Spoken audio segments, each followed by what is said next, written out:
Taksim Gezi Park is one of the few green spaces in the heart of Istanbul. Recently, the park and its 606 trees were slated to be leveled to pave the way for a shopping mall complex, the latest step in Turkey's construction boom. But something unusual happened on May 28.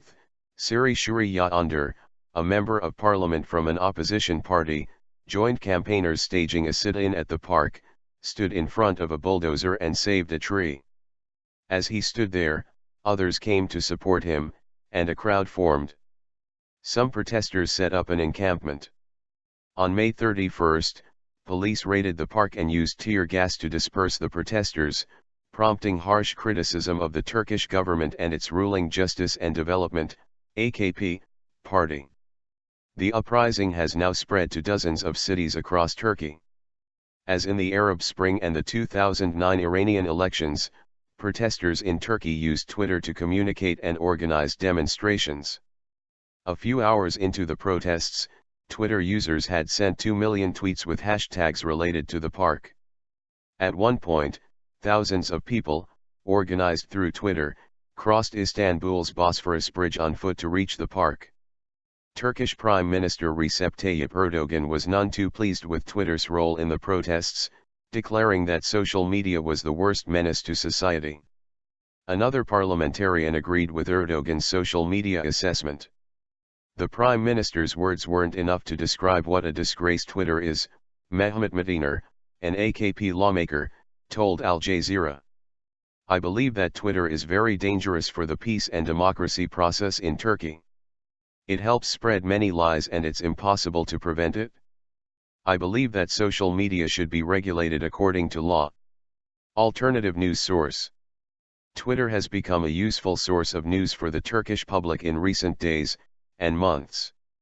The protests have largely been untelevised, with some of Turkey's news networks airing cooking shows and penguin documentaries at the height of the tensions. Over the past few years, Twitter has emerged as an alternative to the mainstream media in Turkey, which critics say is often pressured by the government. In 2009, for instance, Dogan Media Group, Turkey's largest, was hit by a $2.5 billion tax fine, a move that also intimidated other Turkish media organizations. Government supporters, however, reject accusations that it has exerted control over Turkish media.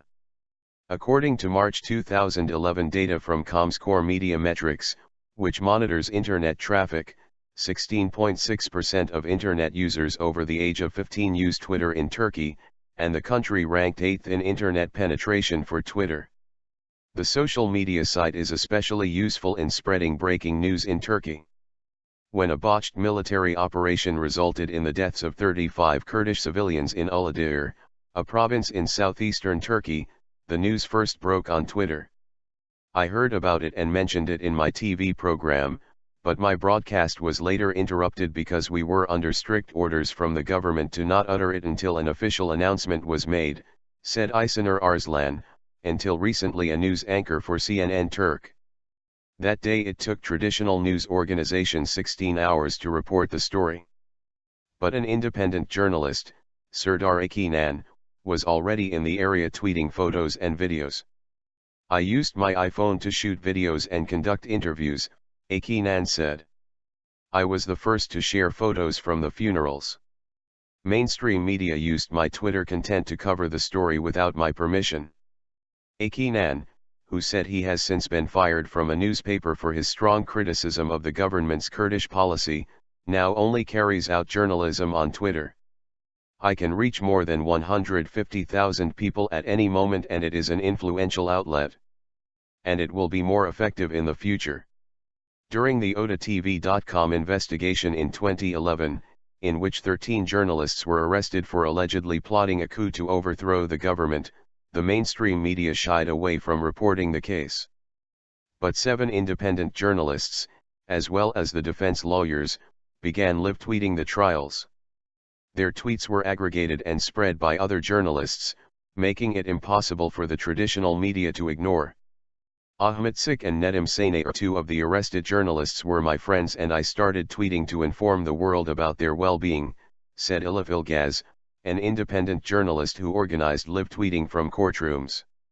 I'd noticed a friend of mine live tweeting from a courtroom before, and later the two of us covered the OTATV.com trials on Twitter. By the second trial we were more organized and delegated the tasks. One group was tweeting in Turkish, another in English. Number Occupy Gezi.